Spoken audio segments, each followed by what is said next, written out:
Hi there, friend. I'm Marve Eigenis from Lead Life Well, and today I want to talk about a topic that we all encounter, whether it's at home or in the workplace. We bump into prickly people. I don't know if you've bumped into anybody like that recently, but I know I have. Prickly people, are people who have deep hurts. They have unmet needs. And, even when we kind of heal some of those hurts, sometimes there's scar tissue, right? And the reality is, we're all a little wounded and broken and have the potential to be prickly. And prickly people want to keep you at arm's length. That's sort of the whole function of being a prickly person, is to kind of keep you at arm's length, or at prickle's length as it might be.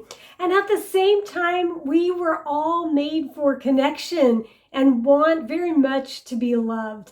And prickly people, the ones that live in your home, the ones who are in your office or workplace, sometimes the bad news, I hate to admit it, I'm the prickly one, you're the prickly one. And so really we have to pay attention to what comes up when we encounter a prickly person, because most of the time when someone else is prickly, it riles us up and we react in ways that are equally prickly. So I wanted to share with you 6, although there are many, many more ways that we can respond when we encounter a prickly person. The first way that some of us respond is we just withdraw, right? We don't want to deal with it, and so we sort of disengage, and rather than expressing our needs or wants or what we're feeling, we kind of pout and go silent and avoid. I know this is one that has been in my repertoire in the past, and so maybe you too have had that desire to just withdraw from the prickly person. Maybe you're more of a blamer. You get kind of riled up and you kind of want to point the finger at the other person rather than taking responsibility for your part, even if it's just a small inkling of the situation. Maybe you're more prone to denial, kind of not even admitting there's a situation, putting it in all or nothing terms of, there's absolutely nothing to deal with here. And so just pushing it all down and dismissing things, which then rarely falls on the other person in a positive way. Or maybe you're more of a complaining or being critical.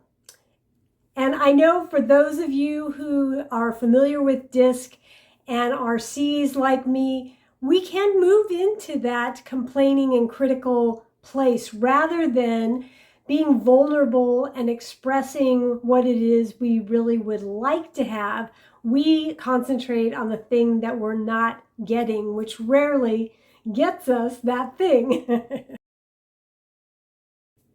And then there's sarcasm. Many of us resort to giving a little bit of the truth, but not with a sprinkle of love, really more in a hurtful, cutting, harsh way. And then following it by a cheerful chuckle that doesn't really take the pain away for the other person. And then finally, invalidating. Rather than recognizing and validating the feelings of the other person, having a sense of sensitivity toward them, we invalidate how they are feeling. So those are 6 ways that maybe we are responding that aren't really helpful when we encounter prickly people. And I'll just quickly run through those again: withdrawal, blaming, denial, complaining or being critical, sarcasm, or invalidation. Now, of course, this again is a short list. There are many other not so helpful ways that we respond, but these are common ones. So maybe you've identified yourself in like, oh, I do that. And I encourage you, pay attention to yourself, not that other person trying to figure out what their way of not responding right is. because the more you can fix your end of things when you encounter prickly people, the less you have prickly people, right? So we can kind of defuse the situation. We often think about those prickly people as triggers, and in reality, a trigger alone can't really cause pain, right? It is the bullet, which is the meaning we make out of things, that creates that explosive energy. And so we play a role in those moments. And the beauty of prickly people is that they are pointing out a place for us that may need some attention. So that's kind of a gift to those encounters with prickly people. In fact, it's a really motivating thing if we can slow down and kind of pay attention to ourselves and what's being stirred up, that we might have a wound or a hurt that needs a little love and attention on our part. So in order for you to do that, you really need to have some compassionate curiosity about what is really getting stirred up in you, and what do you need to do about that to resolve that situation within you. All too often, we look at these prickly encounters and we judge the other person, most of all, but we also kind of judge ourselves and don't take the time to really dig in and have that compassionate curiosity about what's really going on.